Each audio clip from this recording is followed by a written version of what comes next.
Do you also want the PPF limit to be increased? Wait. Before I go on to that, let me tell you what PPF is.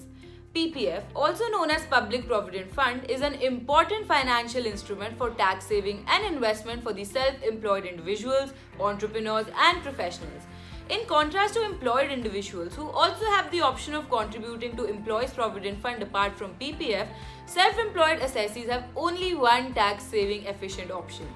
To bring such assessees at par with employed individuals, it is necessary to increase the PPF contribution limit to Rs 3 lakh. Currently, the maximum amount an assessee can invest in PPF per annum is Rs 1.5 lakh. Wait, introduce yourself first. Oh yeah. Hi guys, this is Simran from ClearTax and today I'll be talking about some key suggestions for Budget 2021 with regard to PPF contribution limit and deductions under Section 80D and 80C. But before that, please don't forget to press the bell icon and like, share and subscribe to our YouTube channel for more updates. So let's begin. Wait, where was I? Oh yeah, PPF. So adding to what was I saying before, PPF is also used as a means of savings by entrepreneurs and professionals. While the assessees in employment have the compulsion of saving 12% of their salary, the only safe and tax-efficient saving option available for self-employed assessees is PPF. Hence, the suggestion to increase the ceiling of PPF contribution to Rs 3 lakhs. According to ICAI, that is the Institute of Chartered Accountants of India, increasing the PPF contribution limit may also boost the domestic savings as a percentage of GDP and will have an anti-inflationary impact. Further, the present limit of Rs 1,50,000 has not been increased for several years and requires reconsideration.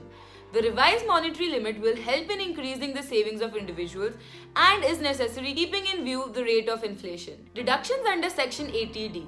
Full deduction for health insurance premium paid under Section 80D may be allowed and not to tag it with deduction for medical expense.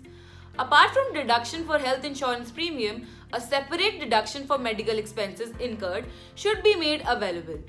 The justification for such separate deduction is lack of social security cover and the inability of public health sector to cater to the needs of the taxpayers by providing efficient, hygienic and timely medical treatment. The limit for deduction under Section 80 DTB for expenses incurred on the treatment of certain chronic diseases may be increased. Changes in Section 80CCC.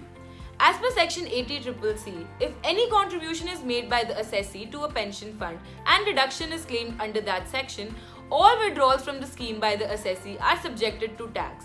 This is causing hardship in respect of those assessees who have simply made contributions to the scheme and have not claimed any deductions. Hence, the suggestion to amend this section to the effect that in cases where deduction is not claimed under this section, only the appreciation component of the investment will be subjected to tax. Increase ATC limit to Rs 2.5 lakh. The quantum of deduction under Section 80C be increased from Rs 1,50,000 to Rs 2,50,000 to provide savings opportunities to public at large. Well, this was it for today's video. Let's all hope that the government takes these suggestions into consideration and execute them all for the betterment of the entire country. Let us know what you think about the video and comment below if you have any suggestions or doubts. We will reply to it as soon as we can. Stay tuned to our channel for more informative videos like these. Till then, goodbye and take care.